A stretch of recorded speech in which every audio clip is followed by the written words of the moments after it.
everyone, welcome to this update video.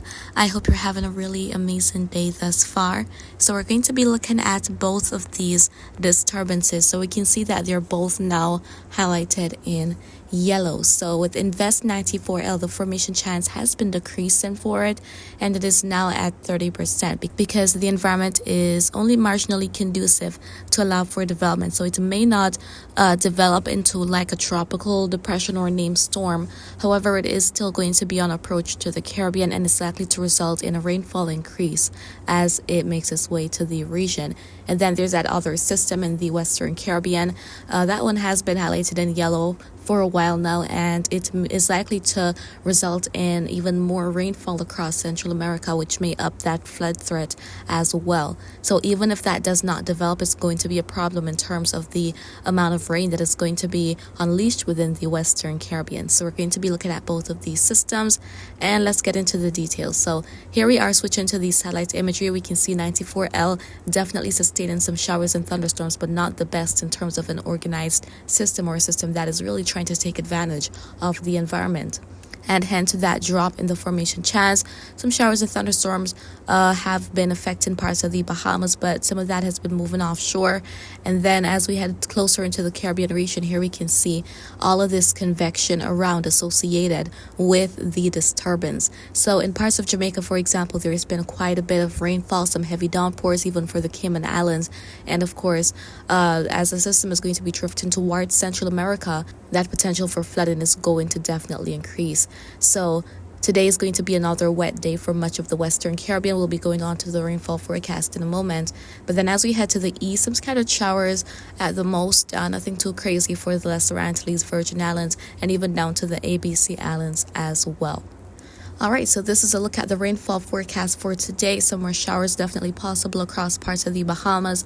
And as we head to the vicinity of Cuba, the Cayman Islands, Jamaica, we can see some of these red and even purple and pink shadings around. But some of that pink shading is offshore. There's some of the higher amounts of rainfall expected. So in parts of Jamaica, there could definitely be some more heavy rain today, which may result in some level of flooding, especially in areas that are already quite saturated, that have been experiencing a lot of heavy rain. If there is more heavy rain today, there could be some level of flooding. Hopefully nothing crazy takes place though. Then as we head towards the vicinity of Central America, also pretty colorful there. So there could be some heavy rainfall in parts of the territories as well, Mexico all the way through Panama.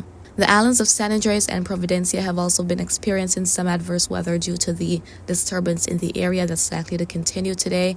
Then as we head down to parts of northern South America, scattered showers and thunderstorms for the most part, Colombia through the Guyanas, ABC Islands likely to remain on the drier side, and similar thing for much of Trinidad and Tobago.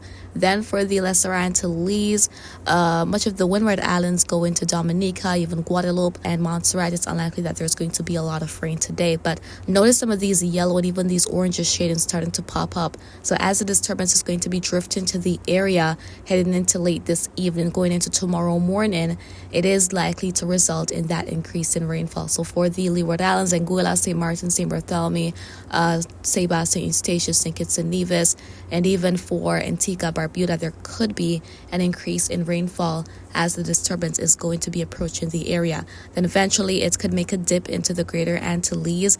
We'll be watching for that as well as we head into the end of this week, going into early next week. And then of course for the Virgin Islands, Puerto Rico, there could also be the rainfall increase with the disturbance moving into the area. As for Hispaniola, the Southern Bahamas, and Turks and Caicos Islands, it is unlikely that there's going to be any major rainfall events today, but there could definitely be some showers. All right, so that is it in terms of rainfall activity.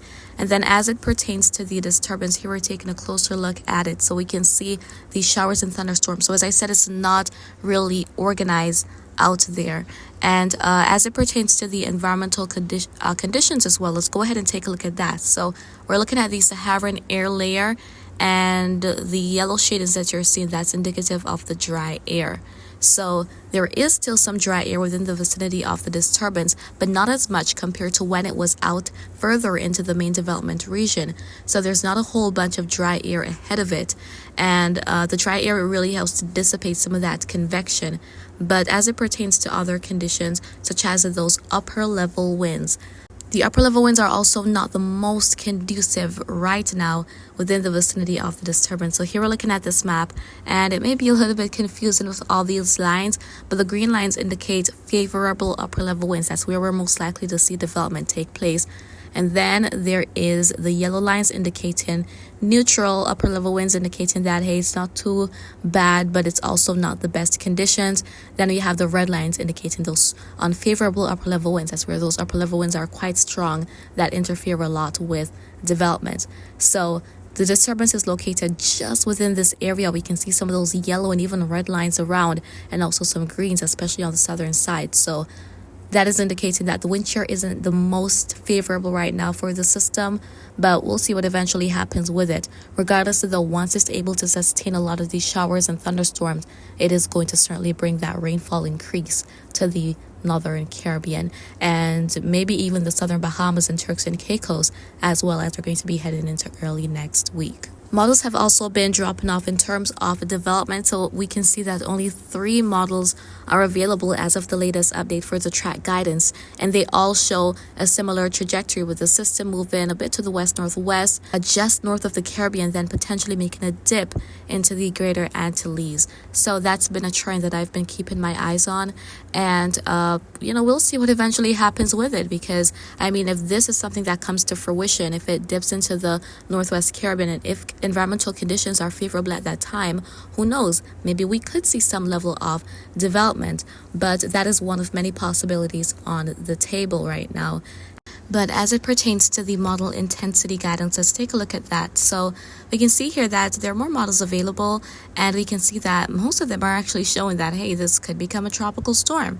And we have a few that even want to take it to hurricane status. But we'll see first if the system will even manage to make it to tropical depression status if it decides to take advantage of the marginally conducive environmental conditions that it is in right now, and that is ahead of it. So we'll see what eventually happens, but we do have majority of the models expecting that we could see some level of development of the system potentially becoming a tropical storm over the course of the next couple of days. So we'll definitely have to wait and see what eventually happens with the system. And again, there's that next disturbance in the West Caribbean that could try to get itself together as we're going to be heading into the next couple of days. But it is going to be interacting with land quite a bit, and thus that it may be an inhibiting factor as it pertains to development. So of course, guys, I'm here to keep you posted on all that is going on with these systems, and that is essentially what I wanted to share with you in this update video this morning, and I really do hope that you found it to be informative. However, if you have any questions, please feel free to leave them down in the comments. I will respond to you when I have the chance to do so, and remember to always be weatherwise.